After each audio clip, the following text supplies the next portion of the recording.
Welcome, everyone, to the episode of In the Eye of the Hurricane, presented by Coastline Contractors. I'm your host, Chad Choate, joined always by the head coach of the Manatee Hurricane football team, Jacquez Green. Before we get started this week, I want to give everybody out there, all the Hurricane family, our thoughts and prayers are with you as we go through getting back to normal after both Hurricane Milton and Hurricane Helene.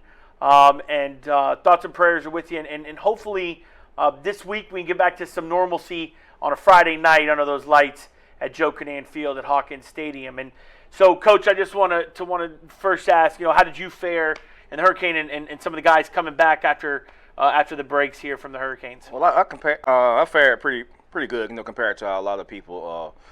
Lost a lot of valuable stuff and houses damaged and what have you. The main thing, me was just out of power for a while, but I've been ready to get back at it for a while, get back to moving around, going back to work, and just trying to be going with a normal life now. And I'm sure the kids are too. I'm sure they were chomping at the bits to probably get out of the house, to get back to football and the things that we love. And so it seems like it's been a long time since we've been with you, and it has. It was back in September 26th, 8th, when we played IMG White was the last podcast that we had together. We beat IMG White 44-7. Then the next week we have Helene hit us, and the Pinellas Park game, which is the first district game of the year, gets postponed to that Monday. So we couldn't do a podcast that week. We ended up beating Pinellas Park 34-10, and we're 1-0 in the district now with our second game, Braden River, here in a couple weeks. But Coach, let's talk about those games first before we get into Palmetto week, which is of course a big rivalry here. Let's talk a little about the IMG game first. This is going back a month. I know we're some old guys here, so we got to kind of remember on what happened. But it was a really fast start for us. They had some bad snaps. We had some big plays right from the jump that made us jump onto them. And really the defense again, and really I'll say that twice, even for the Pinellas Park game, defense had played phenomenal in both of those games, but specifically against IMG that I thought was pretty loaded with talent. Yeah, the common theme between both teams that both teams that we played had came in playing well. IMG was undefeated. Pinellas Park lost the first game of the season, and they had around 4 or 5 straight wins. So both teams came in confident that they'll have a chance to compete in the game. We started out slow in the Pinellas Park game defensively, but right after that, we picked it up, and I thought the defense dominated for the rest of the game. IMG had some big guys up front on their offensive line. I thought the defense played well throughout the game, and we've been limiting big plays. Teams have been having a hard time hitting big plays in the last 3 or 4 weeks. And offensive, we've been taking it down and scoring a lot. We haven't punted much other than the second half when we play some of our younger guys on offense. Well, so let's talk a little bit about, I think offensively we've been successful to kind of do a little bit of everything what we wanted to do. Be able to run the ball, be able to pass the ball, and of course, Keyshawn is exactly who we thought he was in the beginning of the year, and still playing well. One of the things that coming out both games, and it seemed maybe in the Pinellas Park game, pulled our first guys out, and that was we hadn't practiced all week. The week before was a Monday night, hadn't practiced because of the storm and things like that. But how do you feel with some of the guys? Do we feel pretty healthy and getting back to kind of normal? This week it being Wednesday. Well, we were doing okay, until the Hurricanes hit. But a lot of guys, you could tell they're pretty much out of shape from being off for so long.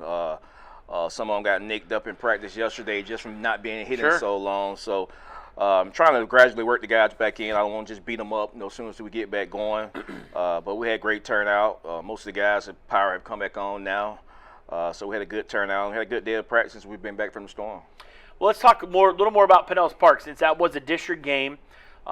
District games are, and really with how the rankings are and that whole thing, winning is the best deal, right? And there really is, yes, district matters, but you can still get in and play without being district champs. But if you're a district champ, you're at least in the top 4, right, with the rankings. Now, our district this year is, of course, Pinellas Park and Braden River. So only a 3-team district. We end up obviously hosting Pinellas Park after Hurricane Helene and getting that game in on the Monday, winning 34-10. And tell us a little bit about the importance really of the district, winning the district specifically. I know we got another game next week against Braden River, but being 1-0 in the district, winning the district, is important, especially if we're looking to make a run in the playoffs. Yeah, you want to win your district. I think the district champion is the only one that's guaranteed a first-round playoff game. Also, you want to get a leg up in the district and make those teams have to sweat it out the next time they play, trying to get into the playoffs and have an automatic bye. Pinellas Park is a team that we could see again. I think they're ranked pretty high within our region. I think it's a team that we can probably see second, possibly third round. They've been playing well. Right after we beat those guys, they went up in the north part of their county and beat a good Tarpon Springs team. So they played well throughout the year, other than the loss to us. So it'll be a tough game. We happen to see them again. What was it like? Obviously coming in on Monday, and we had the hurricane come through, and you got to, I think, maybe practice on Saturday, and then jump into a Monday.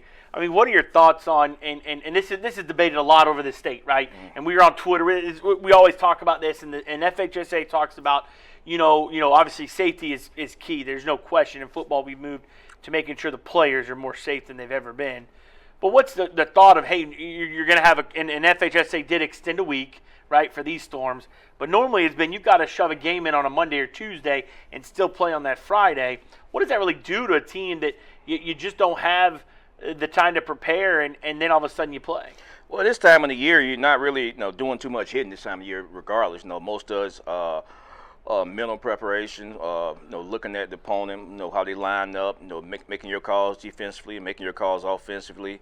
So it's a lot more than just being real physical on this time of the year. But also at the same time, some of these kids, it's going to be the last football they're going to play. Sure. So they better take advantage of it and just be ready to play football, because, you start canceling games and saying you're not going to play this opponent and not play that opponent, next thing you know, your high school career over. So as a coach and as a parent, I would say the first thing I would do is make sure the kids, take advantage of the opportunity, whether you play on a Monday night or Wednesday night or Saturday night, play much as you can, because you never know when football is going to be over for you. Well, I definitely thought in the Pinellas Park game, there was a little slower to get started and get going. Hadn't played and hadn't seen, and it was a Monday, and that's just all different and kind of throws all that stuff out. But then we follow that. Obviously we win 34-10, and it really was never a question on whether we were going to win or not. Like I said, starters were out in the second half. And tell me about some of these young guys. I mean, Mason Summer, Caden White, some of these guys have gotten a lot of playing time this year, and as sophomores and freshmen, and some of these younger players are really getting a chance to experience, Friday Night Light at a varsity level really early on in their careers. We had the sophomore class that we have now had a lot of big kids in it. As a matter of fact, we got 3 of them that starting on the offensive line as sophomores. This freshman class I got, they some big kids too, with a lot of them skill guys. I think we got at least 6 or 7 defensive backs that can play, 2 or 3 quarterbacks that can play, 2 or 3 wide receivers that can play. So we have a lot of talent in that freshman class, and I'm trying to get many of them up as possible to dress out on varsity nights, and hopefully we can get them in there and get them acclimated on how we do things on the varsity. So there's so many special and talented kids on our JV that I just want to give them a chance to play some varsity football. Yeah, well, we even went 3 deep in quarterback against Pinellas Park with getting Sanders in there towards the end. I want him to score really, really bad, just for how exciting would that be for him. But I think it's a great thing we're able to play some of the young guys, get them acclimated before the seniors leave, and then it's their team. It's great to get the experience that they need. So then we end up Pinellas Park. We have a week of a bye week. What does the bye week look like for you and the staff, and what was the schedule like for the Hurricanes? Well, I usually like to watch film on Monday, practice 2 or 3 times a week, and take Friday off. But that particular bye week, we had to play on a Monday, so we watched a little film on Tuesday. So we didn't get but 2 days of practicing on the bye week. I think on the Friday, I think that's when we first started seeing another hurricane was headed this way. So it was just a matter of everybody being uneasy, because they know what Hurricane Helene had just did to us, and we knew this hurricane could possibly be even stronger than that one. So kids were just nervous, and I was making sure the kids can get away from football and have time to prepare for the hurricane, and even prepare from when Helene hits. Still clean up some of the areas and help people clean up their areas from when Helene hits. So we've been doing a lot around here, not just football. There's been a lot going on with these hurricanes, and a lot of the kids are kind of fatigued. So I'm really trying to let them get their legs back on them at the same time, give them something to do and get their mind off that stuff. Well, the past couple weeks, obviously, when we haven't had the podcast, great victories over IMG, first district win over Pinellas Park. So that's going to take us up for this first segment. Hang right here with us as you hear some word from our sponsors. We'll be right back. You are in the eye of the hurricane.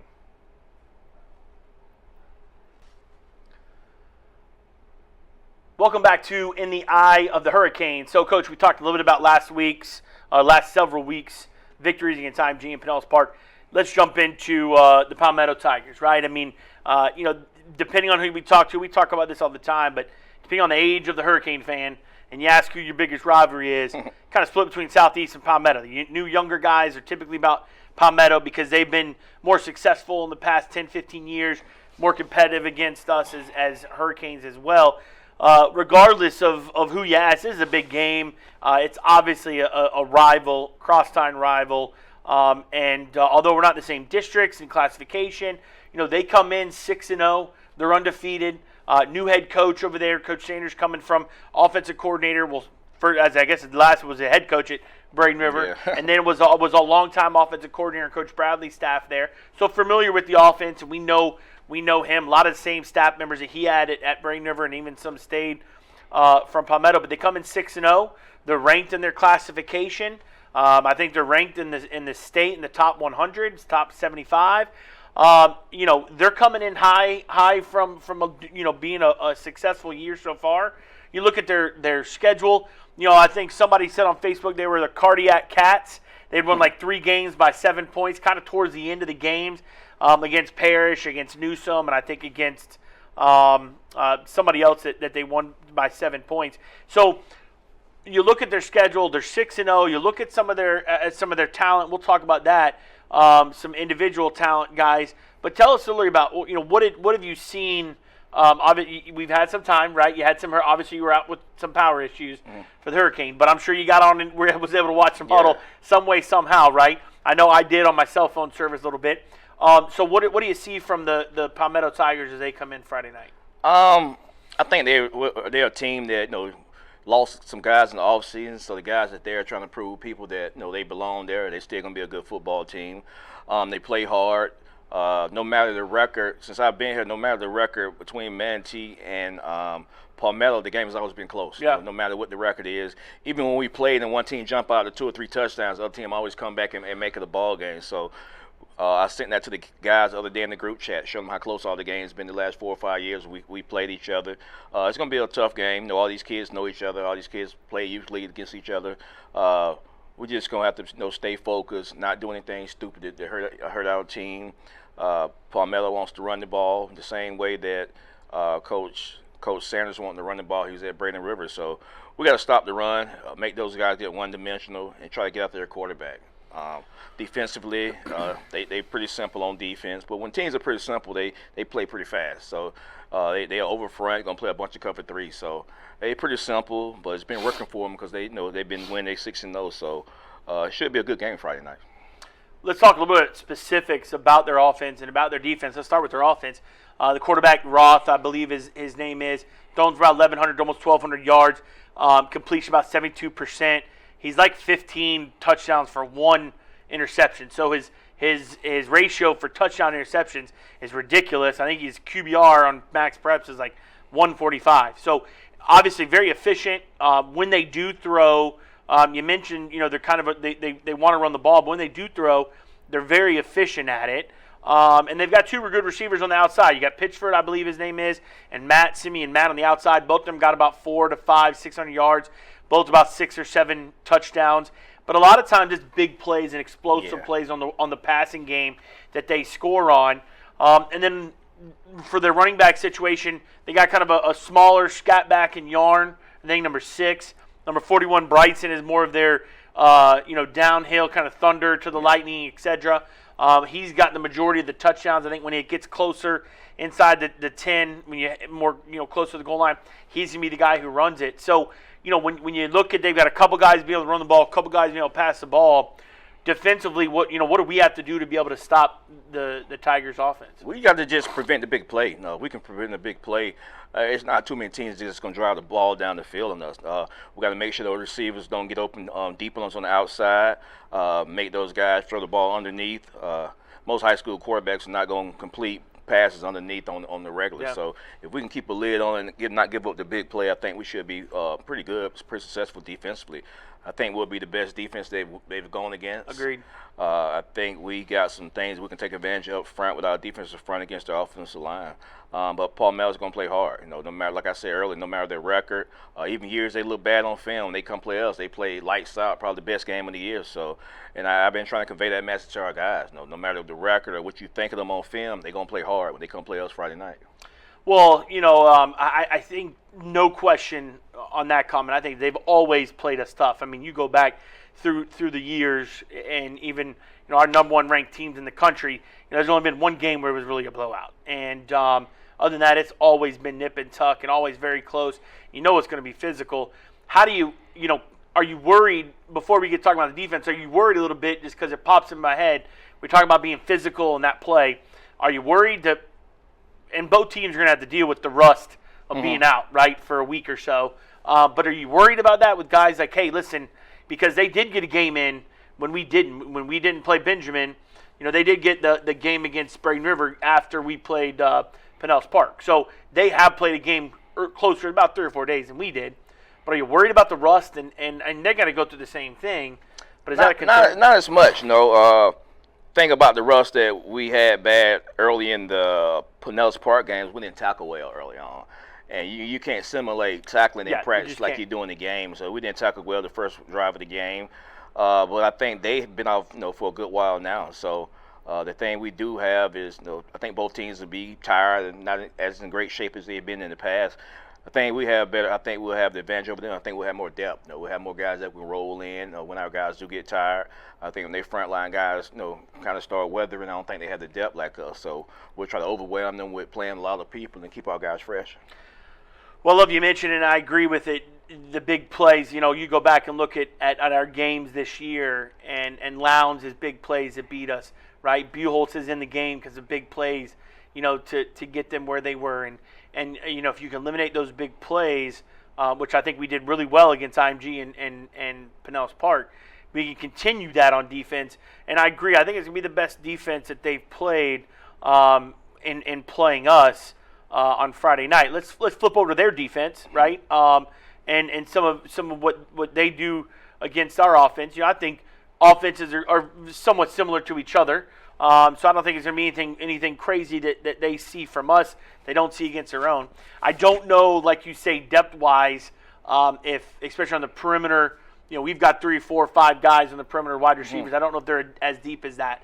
But defensively, I look at defensively. I think there's not just one guy he's got 50 tackles, the next guy's at 20. They're all kind of in the same area, which pretty much tells me that everybody kind of gets around the ball, and there's not just one dominant player. Which, of course, you'd love a dominant player, but a good team defense is good too. So it tells me they kind of run to the ball, and they're going to get to the ball, and knowing some of his coaches over there, I know they're going to go and run and get to the ball. The other thing I see from them secondary, they've only had three interceptions on the year. So I don't know if and again, maybe it's who they're playing and some of the opponent. But I think that's somewhere that we could have advantage of. But tell me a little bit about, and you don't have to give us the game plan. I don't want to get anything crazy. But what are some ways that we feel like, hey, we can take advantage of their defense? Well, everything has to start with being able to run the football. I think we can, and that was a plan for us going into the game last year. I thought we can line up and pound them in the run game and try to keep those guys off the field last year. They had a bunch of fast receivers last year. So we wanted to try to control the clock, try to make teams impatient once they do get the ball back on offense. We want to take some shots down the field. I think that's always important to give my receivers room to work on the intermediate routes and the short routes. I want the cornerbacks always to be afraid that we'll throw it over their heads. But the main thing is I want to be physical up front. I want to be able to run the ball when we want to run the ball and not, because we have to run the ball. So I want to be very physical up front. I want to be able to control the line of scrimmage. I want to make, in that time, that'll make the safety and the apex defender start getting nosy in the box so we can take advantage of some things on the perimeter. Let's talk some real quick about their special teams. So our special teams versus their special teams. One thing, and I was watching some games. They're doing some pooch kicks, some different things like that, kind of kicking a little bit shorter. I personally think one of the advantages we have against other teams is our special teams. We've seen some kickoff returns, some punt returns for touchdowns, right? So I think an advantage that I see for sure on Friday night is from the special teams and us being able to hopefully make a play on special teams. You're a huge special teams guy. I mean, you were a legend. We play a lot of starters on special teams. Yeah. We play a lot of guys that can play on special teams. It's not a unit that we just throw anybody on there. You know, we probably pull you on special teams quicker than we'll pull you on offense and defense. So I think Breland's been hitting the ball real good this year. Even when he doesn't hit it far, he hits it real high and makes those guys kind of tough to return his punts. Kicker is getting better, chasing Owen them. Those guys are getting better and better, kicking the ball off. He's getting touchbacks lately. He did a good job on the extra points and the field goals. So I feel good about our special teams, and it goes without saying that we got a bunch of great return guys that can take the ball back to the house. So, but they got to have blocks, yeah, right? And that's something you got to work on. I know you all work on that in practice. We work on special teams every day at practice. It's not a thing that we do as an afterthought. We have a specialty period, and we have certain segments for each special team. So it's something that gets scripted each time. It's something that we put in the practice plan each day. So it's something we take very seriously, just like offense and defense. Yeah, and I think it could be an aspect of the game that could give us a game, help us win a game, no doubt. Before I let you go, and I love doing this because I'm not in your shoes anymore, coaching, but I'm on this side, so I want to ask it, and I know probably what your answer is going to be. But we're getting towards late in the year now, so the rankings come out and all that good stuff starts to come out. Do you pay attention to any of the rankings, where we are? Hey, if we do this person lost, they're a little bit lower, etc. Do you pay attention to that at all? I don't really let the chips go. I don't really understand the rankings, actually. I don't either. So I just try to win. I just try to win when we have a chance to win. And let what happen may happen. I just know if we win enough, I think we'll get some home playoff games.